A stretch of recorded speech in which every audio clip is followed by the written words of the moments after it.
கர்த்தருக்குள் பிரியமானவர்களே, ஏப்ரல் 13 இன்றைய பனித்துளிகளின் தலைப்பானது அனுக்கிரக காலம். வசனம் சங்கீதம் 69வது அதிகாரம் 13வது வசனம். கர்த்தாவே, அனுக்கிரக காலத்திலே உம்மை நோக்கி விண்ணப்பம் செய்கிறேன்.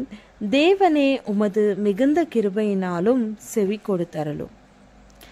தேவனுடைய இரக்கமும் அனுக்கிரகமும் உங்களை சூழ்ந்திருக்கிற காலம்தான் இந்த கிருபையின் காலம். கர்த்தர் உங்களுக்கு அனுக்கிரகம் செய்கிறார். இயேசு சொன்னார், அனுக்கிரக காலத்திலே நான் உனக்கு செவி கொடுத்து இரட்சணிய நாளிலே உனக்கு உதவி செய்தேன் என்று சொல்லி இருக்கிறாரே. இதோ இப்பொழுதே அனுக்கிரக காலம், இப்பொழுதே இரட்சணிய நாள். இது குறித்து வேதாகமம் சொல்லுவதை வாசித்து பாருங்கள். அந்த அனுக்கிரக காலத்திலே யோசேப்பின் ஆலோசனையின்படி பார்வோன் தனக்கு களஞ்சியங்களை கட்டி தானியங்களை சேர்த்து வைத்து கொண்டான்.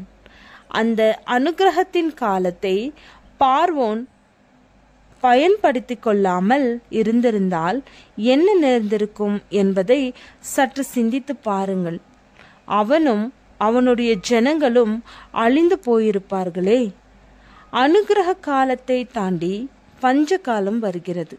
இதோ, நான் தேசத்தின் மேல் பஞ்சத்தை அனுப்பும் நாட்கள் வரும். ஆகாரம் குறைவினால் உண்டாகிய பஞ்சம் அல்ல, ஜலக்குறைவினால் உண்டாகிய தாகமும் அல்ல.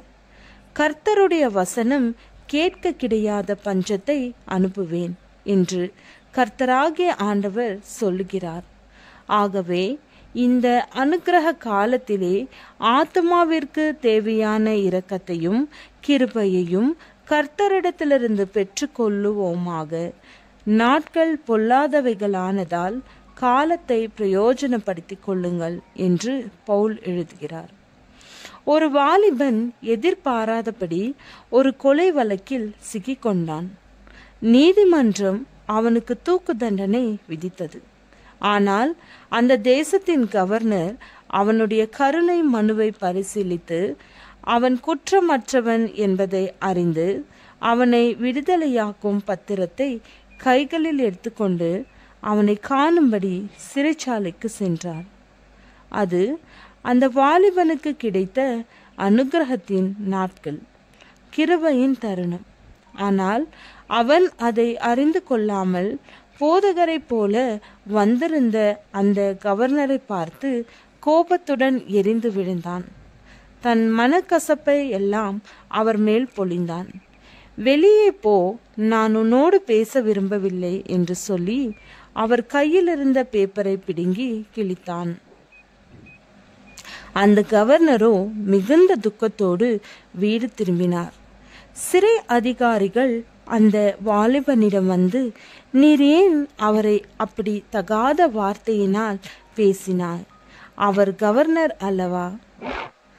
உன்னை மன்னிக்கும்படி மன்னிப்பு பத்திரத்தை கொண்டு வந்தார் அல்லவா என்றார்கள். முடிவில் அவன் தூக்கு கயிறை நோக்கி நடந்தபோது துக்கத்தோடு, நான் கொலை குற்றத்திற்காக அல்ல, எனக்கு கிடைத்த அனுக்கிரக தருணத்தை புறக்கணித்தபடியினாலே மறிக்கிறேன் என்றானாம். ஜெபம். எங்கள் பாவத்தை மன்னித்தீரே, உமக்கு நன்றி. ஆமென்.